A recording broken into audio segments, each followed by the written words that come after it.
Hi, my name is Jess and welcome back to my channel. I haven't posted a video in quite a while. I just don't have the time to post videos. So my YouTube channel has certainly gone by the wayside. But I have been wanting to make this video for a few years now, and I thought, given the timing, that this would be the perfect time to do it. So this video is going to be talking about my journey to diagnosis with MS or multiple sclerosis.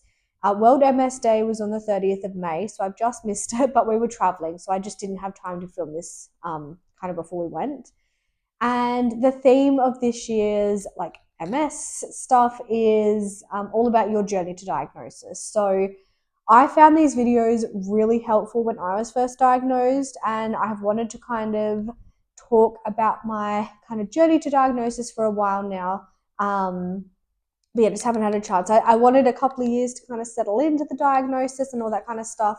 But yeah, now I feel like I'm in quite a good place to talk about it. So this is going to be a bit of a longer chatty video, but for those that are interested, that's what it's about. And if you have just been diagnosed with MS or you have MS, yeah, hopefully this video is insightful for you, or even, if you don't have MS, but you know someone with MS, just to kind of, open your kind of understanding of what MS is and kind of how it comes to be. So I was diagnosed with MS in April of 2020. So I was 29 years old. We had just gotten married in the February, and unfortunately 3 weeks before I was diagnosed with MS, I found out that I'd had a miscarriage. So I also was kind of still dealing with that at the time of the MS diagnosis. So it was all a little bit much all at the same time. I think I want to just start with what is MS. So if you don't know what MS is, or multiple sclerosis, it is when your immune system starts attacking what's called the myelin sheath. So that is kind of the protective layer on the outside of your nerves. And obviously your nerves are the things that send signals to every part of your body. So when the myelin sheath is damaged, it can then cause unwanted things to happen with the body, which is what multiple sclerosis is. So you might have seen some famous people like Christina Applegate and Selma Blair. They've all recently, in the last few years, been diagnosed with MS. They have obviously experienced quite visible symptoms and effects of their MS, but there are lots of varying levels. So I have what's called relapsing remitting MS. So I will have what's called an MS attack or an episode, and then my body will go back to 90-95% normal. Then you have secondary MS, which is where you will have some attacks where your body will go back to normal, and then you might have some attacks where the damage is a lot more longer lasting. And then you have primary progressive MS, which is where you're you just keep getting worse. So every time you have an attack, it just kind of keeps getting worse and worse. And that is generally where you see a lot of the kind of more the disability type things, people needing help with walking and all that kind of stuff. Generally happens with the primary progressive MS. So yeah, mine is relapsing remitting. Mine was quite highly active, so the treatment I'm on is a little bit more than some people are on. But yeah, I'll go into that in a minute. But yeah, there are lots of different forms of MS and lots of different variations of how people present with MS. No person with MS presents exactly the same. Everybody is slightly different. So it is actually a really hard disease to diagnose. And you will hear, my story and then other people's stories where it has taken a long time for people to be diagnosed. So yeah, so like I said, I was diagnosed in April of 2020. I had, in the October of 2019, started experiencing a bit of a weird thing with my left eye. So it kind of felt like someone had smudged my glasses, but when I took my glasses off, I could still see the smudge. So obviously that was a little bit weird. So I went to my optometrist and she couldn't find anything in there. I went to my doctor and she did a just to check if there was like a retinal tear or anything. And she couldn't find anything untoward. So I kind of just put up with it for a little bit, and then it just wasn't going away. So I went back to the optometrist again, and they thought that it could just be like a hay fever thing, because we were sort of like October, November, kind of just in that sort of spring sort of time. So gave me some eye drops, and told me just to kind of, go away and see if that makes it better, because they couldn't see anything when they were like looking at the actual eye. It all looked fine to them. So then, I think it was like another month went by and I was still having trouble. So I went back to the optometrist, and this optometrist did a slightly different test. And it did show like a little bit of like a change. So she then referred me to an eye specialist, and I couldn't get into the specialist for a little while. So in the meantime, we had like gone to Streaky and got married. I'll talk a little bit more about my symptoms in a minute, but I felt quite unwell while we were over there. And for our wedding, I actually did end up leaving early because I felt extremely unwell. I thought at the time it was just my anxiety. My worst fear was that I would feel super anxious on my wedding day and have to leave early, and that's exactly what happened. So I just kind of assumed that it was my anxiety that was just making me feel so incredibly unwell. My worst fear had come true, so my anxiety was just spiraling. So I ended up leaving early. They still partied on all night, so it was fine. But it took me a really long time to get over that I did kind of have to leave early. But anyway, more on that maybe another day. So anyway, we had the wedding, and then I got into the eye specialist. So I did like all of the tests and stuff.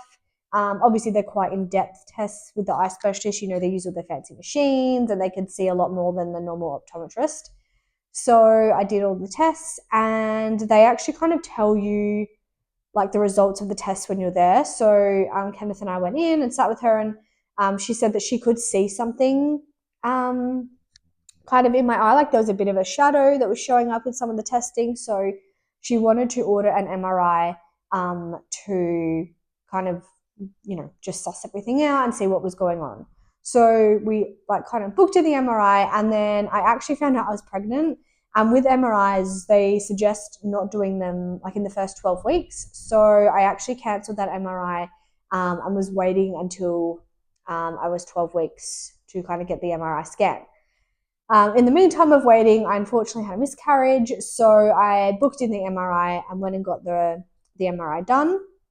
And this was like when COVID was just starting to happen. So that she called me after she got the MRI results, the specialist, and she wanted me to come in. And at that time, they weren't really doing they were trying to limit in-person appointments. So I said to Kenneth, I was like, must definitely be like something kind of like semi-wrong for her to like want us to actually come in.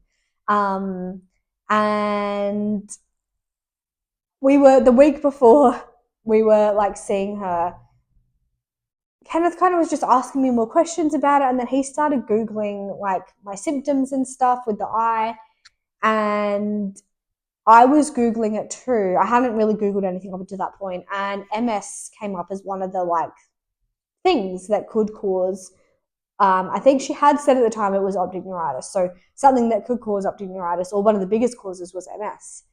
And I remember saying to Kenneth at the time, oh my gosh, like I have suspected that I've had MS for quite a while. And I actually hadn't said anything to him about this. I think because MS and anxiety actually have fairly similar symptoms. Like the stuff I was experiencing was kind of similar to what you may experience if you have anxiety. So I just always put it down to anxiety. And having anxiety is bad enough with people believing you. So, I hadn't actually said anything about the MS before. And Kenneth's like, well, why didn't you tell me? And I was like, well, I wasn't really sure what was going on. So anyway, we were kind of like, okay, like sounds like it could be this. And then I rang my mom and I was like, look, like I'm just giving you a heads up that I think it could be this. And mom said, oh, don't be ridiculous. Like you're overthinking it. And then she went away, Googled like MS symptoms, and came back to me and was like, I can see why you would think that. That is very interesting. So yeah, we were all kind of this like week before kind of thinking that it could be this. So when Kenneth and I actually went in to the appointment, I wasn't surprised when she told me that it was MS. So the MRI had shown that I had lesions. So that is where little like spots on the brain where, and also my brainstem actually, where my immune system had damaged the myelin sheath, so the protective coating on those nerves. So yes, so we came out of that, and I was actually not like relieved, but I was like, oh my gosh, is this like a tumor? And I was also just kind of relieved that the symptoms that I had been experiencing for probably the last 2 to 2.5 years before that, which I'll go into in a minute, were not actually like, they were actually for something, and I wasn't just going crazy.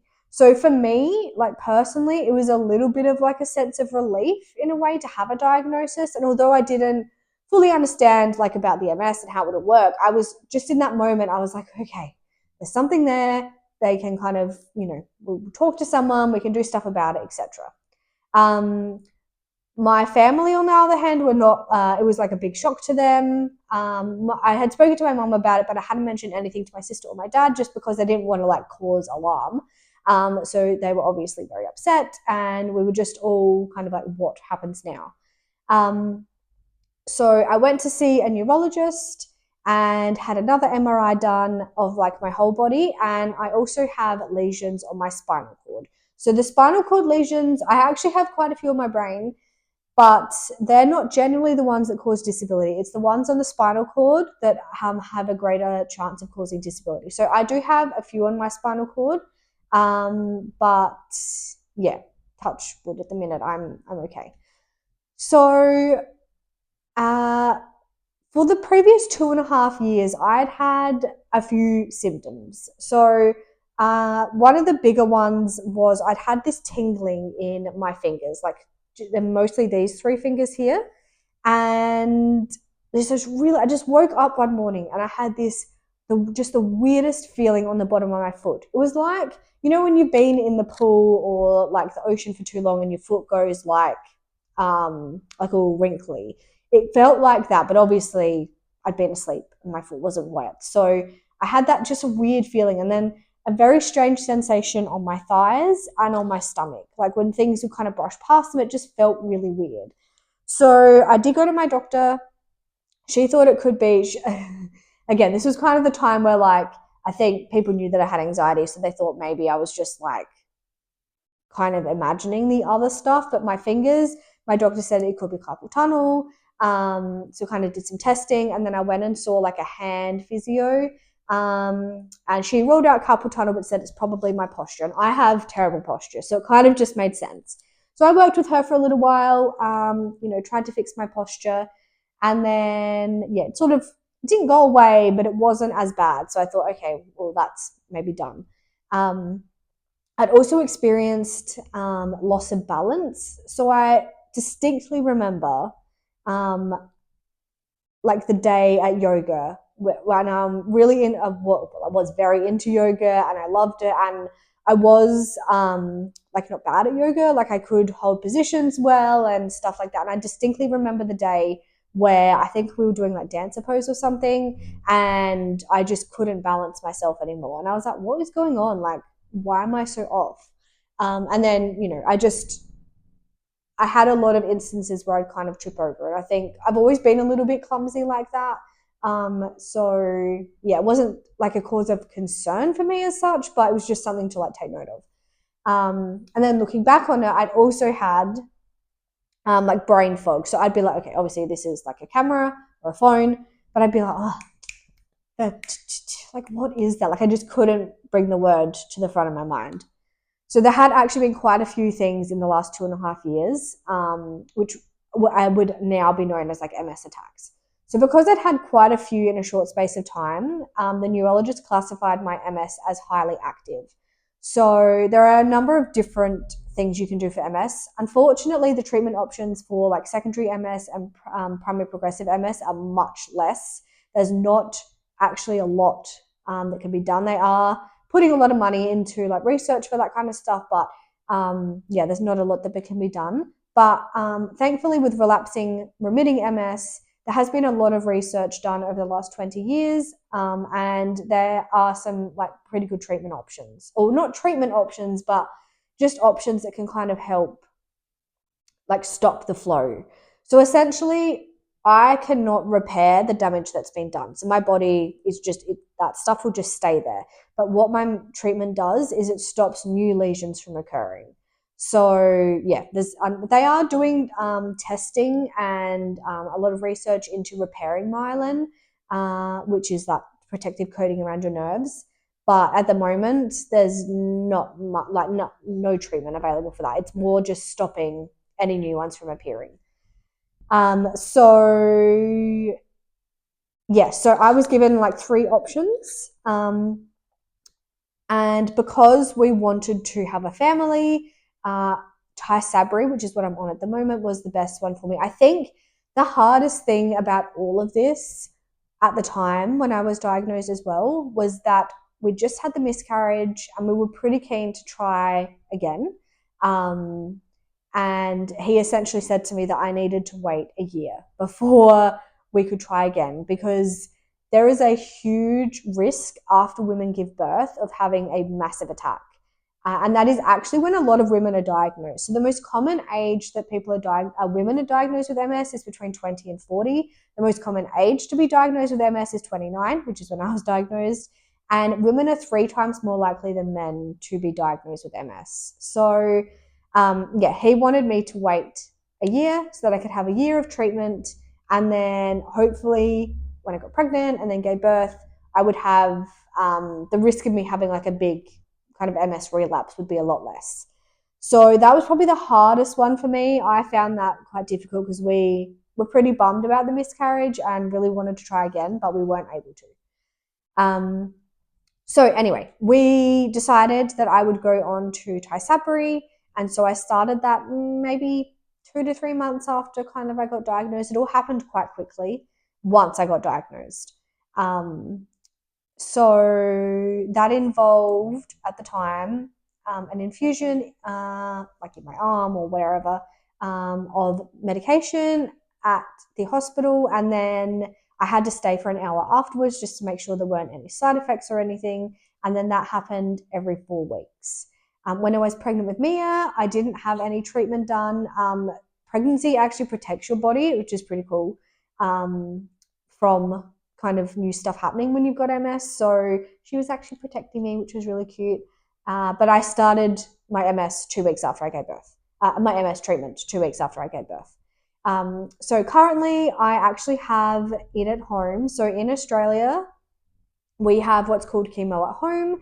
And so they are nurses that come out to your house and can give you medication intravenously, so like through your arm, or if you need a shot or whatever. And obviously, it's not just for chemo patients, but a fabulous service for chemo patients, but also for patients like me who need to have like the drip. So I have been having that at home for the last 2.5 years, kind of since COVID. And that is all free for me through my private health. So I'm very thankful that we are able to afford private health. So yeah, that is kind of my journey up until now. So on a day-to-day basis, I suffer a lot with fatigue. So I do get very tired. If we've had like, something big on, like a big family event or something on the weekend, it can take me a couple of days to kind of like get over that. I also, when I'm stressed or when I'm really hot, I get tingly on my face, my hands, my arms, my legs. So yeah, I really do try to like stop that from happening. I also just feel generally really unwell when I get very hot. So yeah, just things that I need to kind of manage throughout my days. In terms of like future prospects, I don't really know. MS is a very unknown thing. Even though I'm okay now and I haven't had any new lesions for 2 years. I haven't had kind of any like relapses. It doesn't mean that they won't happen in the future. And that's the hard thing with MS, is they can't really predict what's going to happen. You can also, like, there is a chance that you can go from relapsing remitting MS to secondary MS, so that kind of next level up, and then you can actually move to primary progressive MS in your older age. So there's just a lot of like unknowns. I would eventually like to change my treatment. So there is another option called Ocrevus, which is a 6-monthly infusion. I just can't go on it at the moment because we still want to have some more kids. And it's just not, there's just not been enough studies done on it with pregnant people. It's not really safe to use during pregnancy. So I will stick with my current medication, which is Tysabri, which I have every 4 weeks at home. Takes about an hour. They're probably here for a couple of hours by the time they set everything up, do all my obs, put the infusion in, all that kind of stuff. So yeah, I'll stay on that until we finish having children, and then I will, I think, look to some other options which are a bit more flexible. Every 4 weeks is kind of a lot. I can push it out to 6 at the max. But yeah, just it doesn't leave a lot of room for flexibility, especially with things like traveling. But yeah, kind of on a day-to-day basis, I just try and manage my symptoms as best I can, try and not get too tired, which is very hard when you have a toddler. We use the aircon a lot in summer. In winter has become my favorite month, my favorite season, because I don't really experience, like, I don't get hot, obviously, in winter. So that is a plus. But yeah, I just really wanted to share that story. I watched a few of these when I was first diagnosed, and especially Nick Chapman from, they used to be called like Pixie something, but I think she has her own YouTube now. She was diagnosed with MS, but the kind of more aggressive form of MS. So she's had like a lot of intense treatment done. But yeah, I was really inspired by her videos when I first was diagnosed. It just kind of helped me understand things a lot more and not feel kind of alone. I have a fantastic support system. So obviously my immediate family, but I have a really fabulous neurologist. I have a fabulous GP. In South Australia, we have the MS Society, like the South Australian branch of it, and they're really good. They check in all the time. They're there if I have any questions about anything. So I can just give them a call and just talk to a nurse. And they're kind of like trained in the MS stuff. So that's really exciting. And I'm really thankful for all of the research that's been done into MS. If I was diagnosed with this like 25 years ago, they would have just said, well, you've got MS and there's nothing we can do about it. So I'm really thankful that there is now treatments available. So yeah, if you know someone with MS or you just want to donate to the MS Society, I will leave a link down below. There are obviously different ones for different countries, but at the time of filming this video, the MS lottery happens kind of twice a year. So I do find it kind of like ironic. I remember at like primary school raising money with the MS Readathon. That was like one of my favorite like fundraising activities. So I'm like super thankful for younger Jess for donating for raising money for this stuff, because it is really important, especially for those with primary progressive MS, to try and find some treatment options for them or to try and slow the progression of the disease. Diseases where there's a very big spectrum, and I think when you see people with MS on TV shows or in movies, they are generally portrayed with disabilities, which is obviously like a large portion, but there are actually a lot of us who have MS who looking at us, you would have no idea that we have anything going on. But yeah, just all about spreading the awareness. I talk a little bit about it on my stories with Lorraine Virtual and Just Does Life, and it's something that I'll continue to kind of spread awareness about as well. But yeah, I just really wanted to share my story, and I thought, I was hoping to release this on World MS Day, but I just didn't get a chance to film it before we left. So yeah, I really hope that this video kind of helps understand MS a little bit more and kind of understand what people are going through with MS. If you have been diagnosed with MS recently and you need someone to talk to, please always feel free to reach out. You can find my Instagrams down below. Or if you know someone with MS, just check in on them every so often, and hopefully this kind of helps you understand what they might be going through. But like I said, it's a very individual journey and it's very different for everyone. There's a lot of different factors that affect MS. They do believe, they are doing some research now as to where MS comes from. So there is a huge link between MS and the Epstein-Barr virus, which is glandular fever. So I have actually had glandular fever twice when I was younger. So there is a link between that. There is obviously a slightly higher genetic risk, but none of my family or my extended family have MS. So mine, I don't think was like a genetic thing, or it could just be like kind of how you were made. But yeah, they are trying to find some links and, hoping that if they've, with glandular fever, if they can get a vaccine for that, then hopefully that'll stop people from getting MS. It's more, just a couple of extra fun facts. It's more prevalent in colder climates. So in Australia, if you kind of look at a map, I'll see if I can find one. Kind of the top of Australia, there's not as many cases, but down the bottom where it gets a lot colder, there's quite a few more. And Tasmania is actually the state that has, like, I think it's per population, they have like a lot of people with MS because obviously it's quite cold. So yeah, it's more prevalent where it's a little bit colder. The heat seems to be quite good, and closer to the equator, you just won't see as many cases as what you will further down. So yeah, anyway, I hope that was a helpful video. And yeah, like I said, if you have any questions about MS, or you know someone with MS, or you have MS and you want to chat, please feel free to reach out. And yeah, I will make sure to kind of spread some more awareness about it in my stories. But thank you so much for watching, and I'm sorry that I've been really absent, and I'm not sure if I'll come back or not, but life is just hectic, and I just have some other stuff that I need to focus my time on. So make sure you're following me over at Jess Does Life, though, because I share a lot of life stuff, and I'm planning on getting back into some sewing because we recently went to New York and I bought some fabric, which I'll be sharing over there. And yeah, just kind of, we'll be sharing a lot of stuff over on that Instagram. So make sure you're following me over there. And yeah, thank you so much for watching this video.